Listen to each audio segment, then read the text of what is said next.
common question I get from photographers, especially when they're starting a new website, is whether they need to include some sort of text on gallery pages, on portfolio pages, either above or below the thumbnails. And if yes, what to actually write about.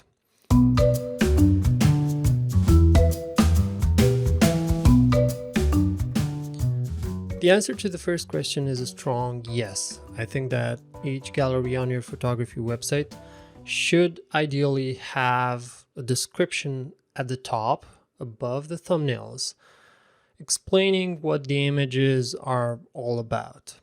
It can be a small paragraph of text. It doesn't have to be complicated. But in some cases, it can even be a longer block of text if needed. And if you feel it takes up too much vertical space, pushing the thumbnails too low on the page, you can just show a small preview of that text with a small expand button so they can view the entire text. Here's why gallery descriptions are important. Because oftentimes you might think that the gallery title at the top of the page and the actual thumbnails are already self-explanatory, but I don't think that's the case. Writing any sort of brief gallery introduction can really help with a few things. I'd say that number one, it gives people some context. It provides them with a better explanation of the topic and why you put together that gallery. And number two, it does a better job of instructing Google what the page topic is. Otherwise, Google can only rely on the page title and any image alt tags. In fact, here's what Google sees on this example page. It just sees the gallery title, then the gallery description if you do add one, and then all the images, which should have alt text, uniquely so. But that's another topic. So you can see that with little text information on the page, a gallery description provides useful content for Google to digest. Okay, if I have you convinced now, here's what you can actually write about in your gallery descriptions. The first three things are what, where, and when. By what, I mean you can describe the people, the objects, the products in your photos, the actual contents of the photos.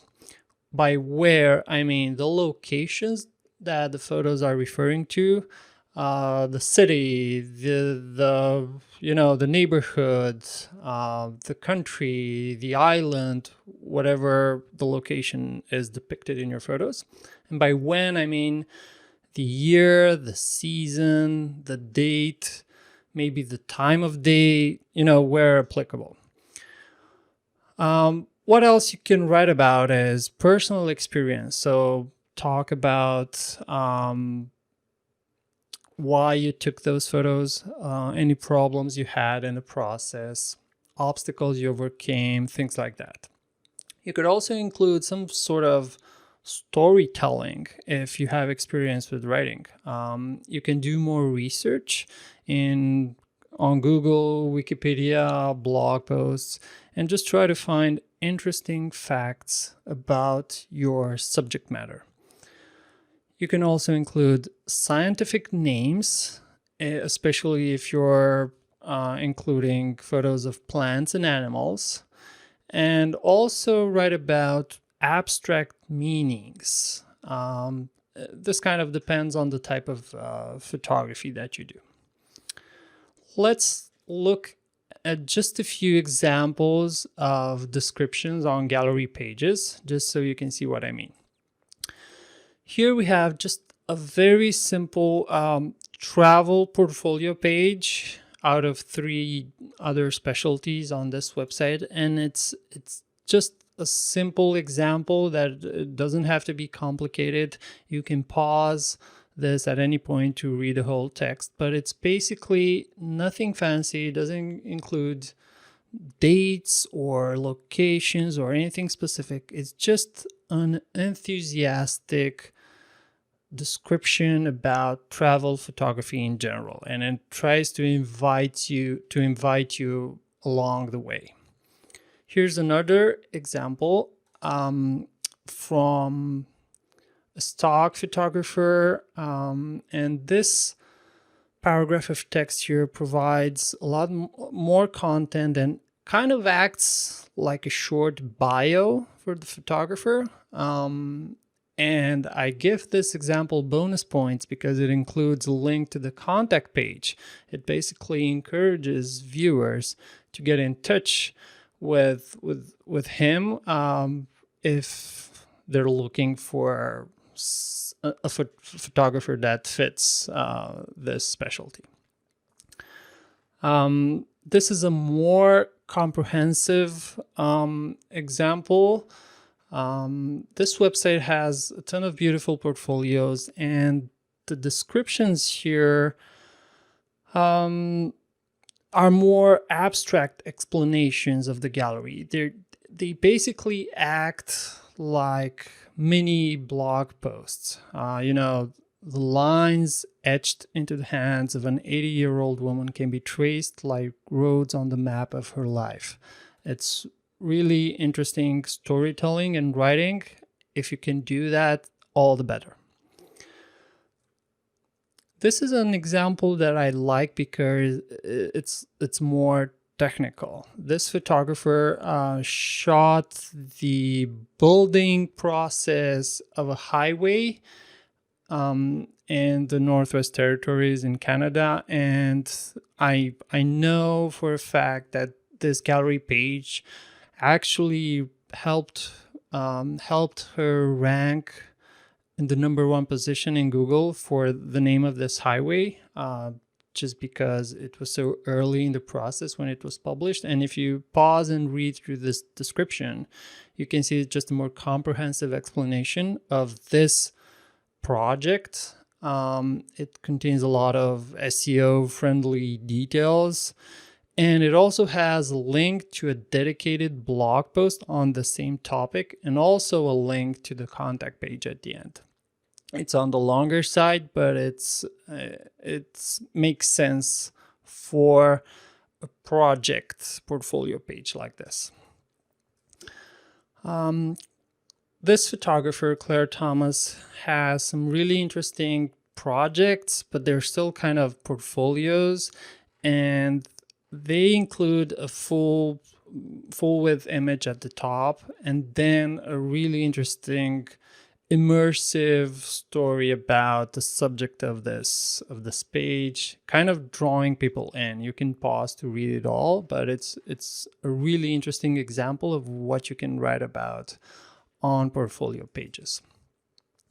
And one last example, this is a stock photography archive. So it contains thousands, tens of thousands of photos. And I just want to show you a different type of example. So if I navigate to main galleries to see the whole archive, and I go to whales, for example, and then the blue whale gallery page, you can see we start seeing a gallery description here at the top with a more link. And if I click on that, the whole text just expands, pushing the rest of the thumbnails down with a whole bigger, more comprehensive gallery description on display. And this is suitable for such a stock photography website. The greater level of detail here obviously helps with organic SEO and with on-site SEO stuff. And you can also see, if you pause this, you can also see kind of the species information or scientific names, and all of that's useful in Google search rankings and also for searchability on the website, because it includes a big prominent search box at the top of the page. But this is an example of a longer more detailed gallery descriptions, just so we can see that there's no real limit to all of this. And you can add gallery descriptions just manually as text blocks on your pages if you're using WordPress or Squarespace.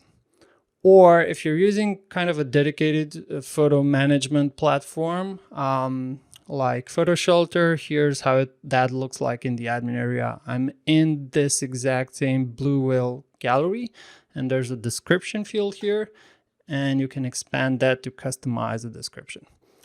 Otherwise, if you're just using WordPress, like I said, this should just be a regular page in WordPress, and you can add the title and a block of text just to use that for the gallery description. So that's it for now. I think that gallery descriptions just help first-time visitors to your website get a better understanding of your work, and they also obviously help with SEO, because just letting photos speak for themselves doesn't really work with Google yet. There might come a time when Google can look into the contents of photos and figure it out, but for now it's just relying on the text content that you provide. And don't forget that writing good gallery descriptions like this is just one step in making sure that you have good on-site SEO. And for more image-related SEO tips, just check out my full image SEO guide on my website. That's it for now. Bye.